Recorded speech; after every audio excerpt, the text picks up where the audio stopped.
Acredite se quiser, os milhões de reais investidos por Leila Pereira com patrocínio têm sido contestados dentro do próprio clube. No vídeo de hoje do canal do Nicola, explico direito essa história que tem a ver com os ganhos do Flamengo em relação a parceiros. Bora falar também sobre Júlio Casares e o São Paulo. Conversei com o presidente do Tricolor e vou te explicar como é que anda a busca do São Paulo por reforços. Tem ainda informações do Corinthians, atualização em relação ao novo técnico, mais um treinador descartado. E o Diego Costa, será que volta a jogar? Por que ele ainda não se reempregou? Para completar as últimas do Botafogo, John Textor, o novo dono do clube, afirmou que o grande alvo é bater e superar o Flamengo. Tem ainda informações do Vasco da Gama, o presidente do clube está indo para os Estados Unidos para conversar com 5 interessados em adquirir o Cruz Maltino. Tudo isso e muito mais a partir de agora.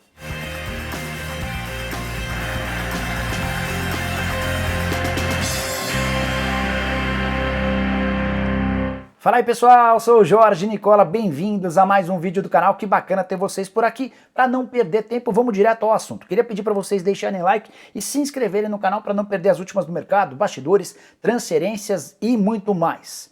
Quero lembrar também que nessa terça-feira tem a volta da Champions League, você tá ligado? Confrontos de mata-mata, jogos gigantes. E na aposta ganha você vai ter as melhores cotações para jogos muito legais. PSG e Real Madrid, por exemplo. Confronto na França, vitória do PSG, pagando R$2 para cada real apostado. Se você quiser ir no empate e der empate, você vai levar R$3,69. Já em caso de vitória do Real Madrid em Paris, você vai levar R$3,48. Já no jogo de Portugal entre Sporting e Manchester City, o favoritismo total é do time inglês. Mas se você for corajoso e apostar no Sporting, pode faturar R$8,28 para cada real apostado. O empate está pagando R$5,25, já a vitória do Manchester City, R$1,34. Então, para não ficar fora dessa, pegue agora mesmo o link da aposta ganha que eu vou deixar no comentário fixo, faz seu cadastro e começa a apostar para não perder essa oportunidade. Bora pro giro de notícias e Thiago Maia está fora da Supercopa do Brasil, o volante do Flamengo que cortou com gravidade sua perna esquerda num treino nessa segunda-feira, vai ficar pelo menos 15 dias afastado, precisou ir ao hospital, passou por um processo de lavagem em relação a esse corte e agora vai se recuperar em casa. Quero contar também que a Prefeitura de Cuiabá aumentou o número de ingressos à disposição de torcedores do Flamengo e do Atlético. A Arena Pantanal vai poder receber até 80% do público total. Importante contar que nessa terça-feira haverá a divulgação dos valores dos ingressos, mas há quem diga que os principais setores, os mais caros, podem chegar a custar até R$8.000. Você já imaginou pagar R$8.000 por um jogo? E eu não iria. Bom, para completar, o Inter oficializou nessa segunda-feira a chegada de Fabrício Bustos, lateral direito de 25 anos de idade, atleta do Independente, um dos melhores da posição na América do Sul há bastante tempo. Golaço do Inter, que já havia contratado outros 5 reforços para a temporada. Para fechar o giro, contar que o Santos anunciou também nessa segunda-feira a contratação do lateral direito Auro. Ele pertence ao Toronto FC e vai ficar por empréstimo na Vila Belmiro até dezembro. Quero falar agora sobre Diego Costa, contratado a peso de ouro pelo Atlético Mineiro na temporada passada, R$1.300.000 por mês de salário. Pois saiba que a realidade dele hoje é bem diferente. Lá se vai um mês de desemprego para o Diego. Vale lembrar que no dia 13 de janeiro houve o anúncio da rescisão do contrato com o Galo. Desde então, somente um clube brasileiro demonstrou a intenção de contratá-lo. O Corinthians, chegaram a existir negociações. O Diego esteve bem perto de virar reforço alvinegro, mas na última hora a Taunza, que é a patrocinadora do Corinthians, desistiu de colocar o dinheiro para o pagamento dos salários, tudo porque a repercussão entre torcedores corintianos não era das melhores. Outros clubes brasileiros nem chegaram a procurar o irmão e representante do Diego Costa, que já foi especulado em alguns clubes da Europa, alguns deles inclusive já o descartaram. Bastante gente chegou a dizer que ele iria para a Atalanta, que negou o interesse. Arsenal e Saint-Étienne também tiveram seu nome envolvido com o Diego Costa, mas até agora absolutamente nada. Centroavante que na temporada passada jogou 19 vezes com a camisa do Galo e marcou 5 gols. Queria saber se ele cabe no seu time do coração. Use o espaço para comentários para opinar. Bora falar agora sobre John Textor, novo dono do Botafogo, que deu uma entrevista à ESPN e citou nominalmente o Flamengo é o grande alvo do clube de General Severiano. Dá uma olhada na frase do John Textor, abre aspas. Gostaria de fazer coisas pelo futebol brasileiro que vão além do Botafogo. Quero atropelar o Flamengo, mas Depois da gente ganhar deles, podemos conversar sobre como avançar a ideia de formar uma liga no Brasil, vender direitos de TV, entre outras coisas, fecha aspas.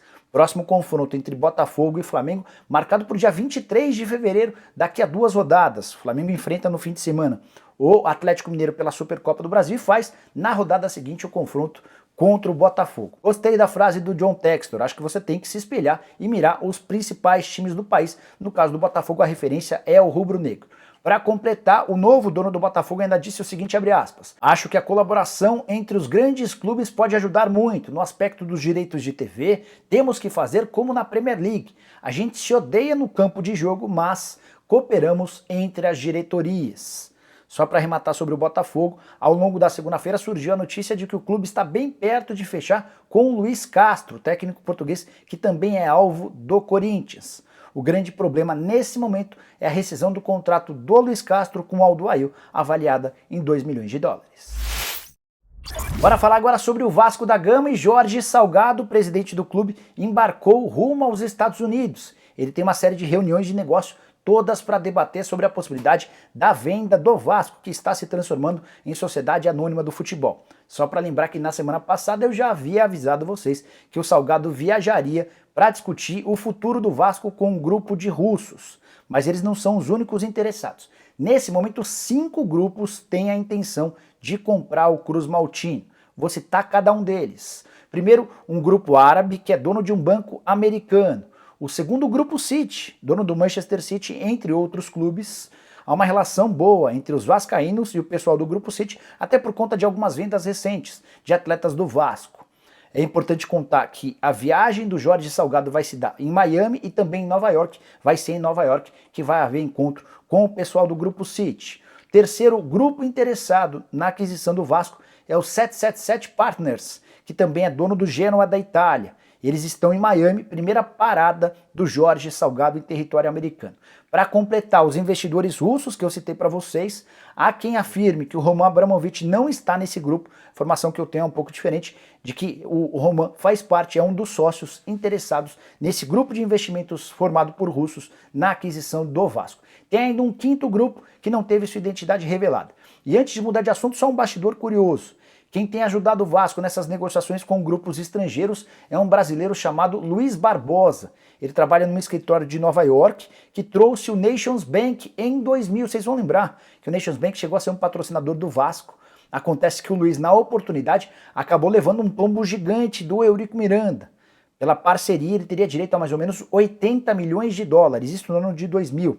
E o Eurico Miranda acabou não repassando nenhum centavo para ele, ainda assim o Luiz Barbosa voltou a negociar pelo Vasco para buscar um novo investidor. Bora falar agora a respeito dos valores reais da venda de Savinho, algo que tem dividido o torcedor atleticano.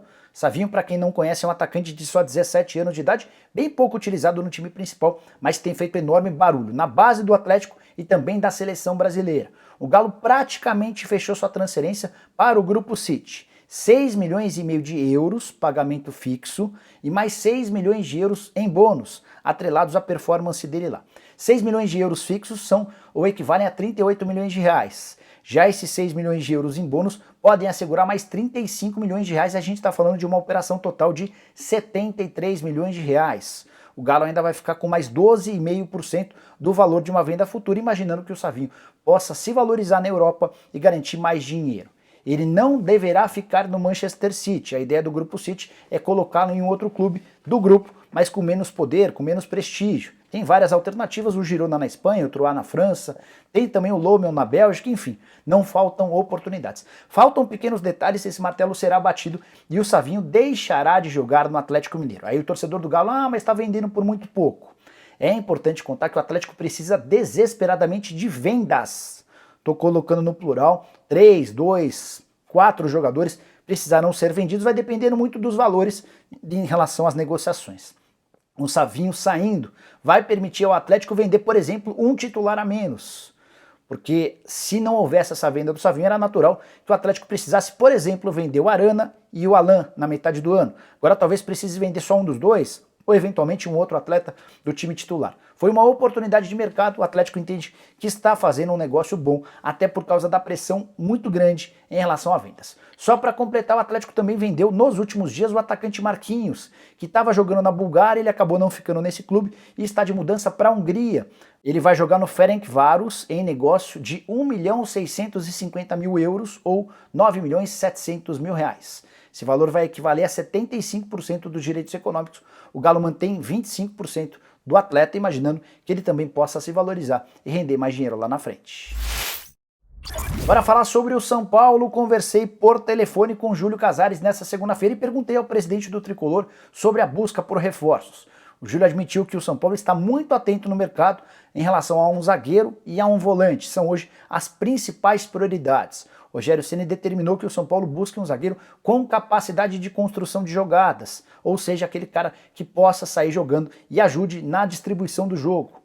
É bom contar que recentemente especularam a respeito da chance de William Rocha, zagueiro brasileiro que pertence ao Portimonense, ser contratado. Venho dizendo a vocês há vários dias que ele não fazia parte dos planos, era a última das prioridades. E o São Paulo já praticamente descartou sua contratação. Existem outras tratativas mais avançadas. Não consegui descobrir nenhum dos nomes, assim que tiver qualquer coisa a respeito conto para vocês. Já em relação ao volante, a ideia é buscar um primeiro volante marcador que possa concorrer com o Luan. O Luan tem enfrentado enormes problemas físicos, desde a temporada passada tem jogado muito pouco e é um tipo de atleta que está em falta dentro do elenco do São Paulo. Perguntei ao Júlio Casares sobre a possibilidade da contratação de um atacante de velocidade.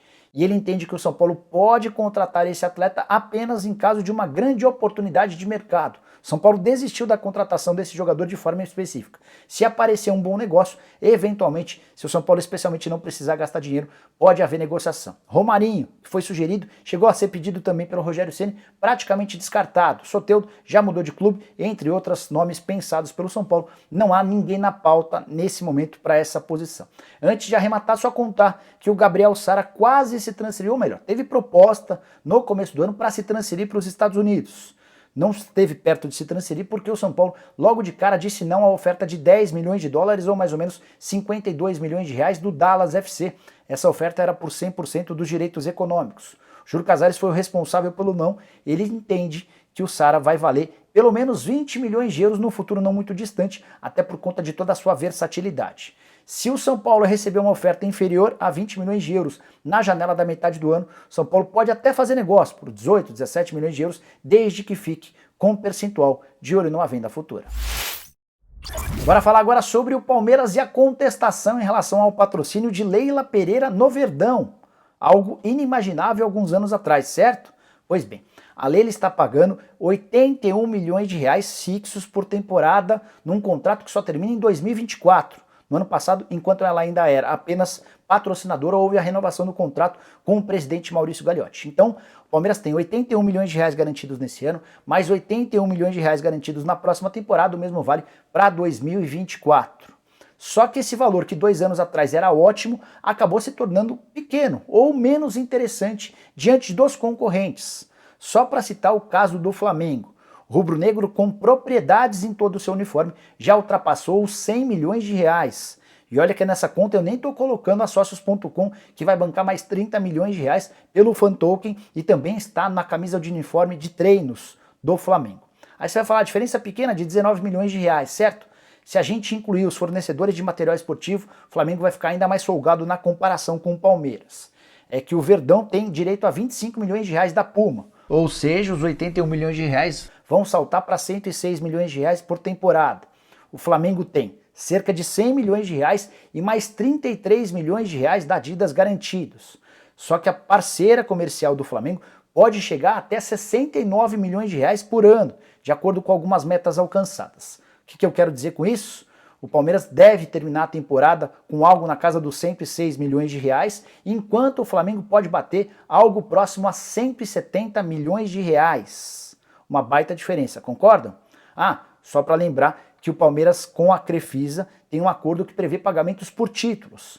Em caso de título da Libertadores, 12 milhões de reais. Em caso de título do Campeonato Brasileiro, 10 milhões de reais. O Mundial rende 8 milhões, a Copa do Brasil 6 e o Campeonato Paulista 4 milhões de reais. Se o Palmeiras conseguisse vencer todos esses títulos, teria um acréscimo de 40 milhões de reais. dentro do Conselho Deliberativo, entre sócios do Palmeiras e também entre torcedores, há um início de movimento pedindo que a Leila abra mão de algumas das propriedades para que o departamento de marketing possa trabalhar em busca de mais receitas. Até porque o Palmeiras, apesar de ter um dos principais ativos, quando eu falo em ativos eu me refiro a atletas extremamente valiosos, o Palmeiras tem alegado problemas com o fluxo de caixa que o impedem de contratar jogadores. Para fechar o vídeo com atualizações a respeito do técnico do Corinthians, antes de mais nada, só recapitular algo que eu contei na tarde dessa segunda-feira.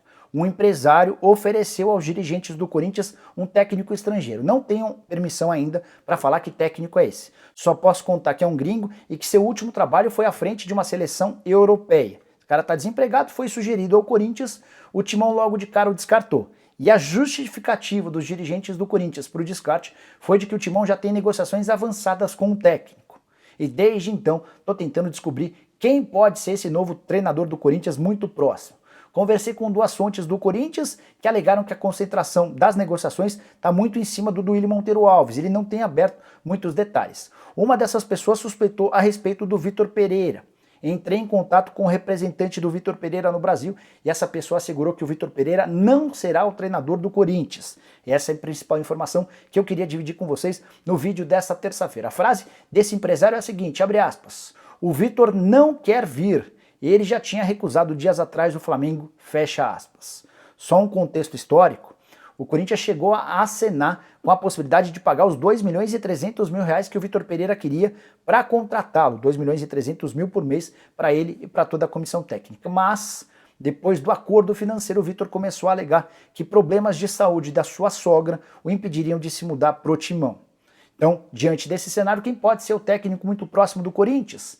Se esse dirigente do Corinthians não blefou com o empresário só para poder descartar esse técnico sugerido, a minha suspeita nesse momento é de que o Luiz Castro, que também é pretendido pelo Botafogo, pode acabar pintando no Corinthians. E você? Quem você gostaria? Alguma suspeita? Use o espaço para comentários e deixe a sua opinião, beleza?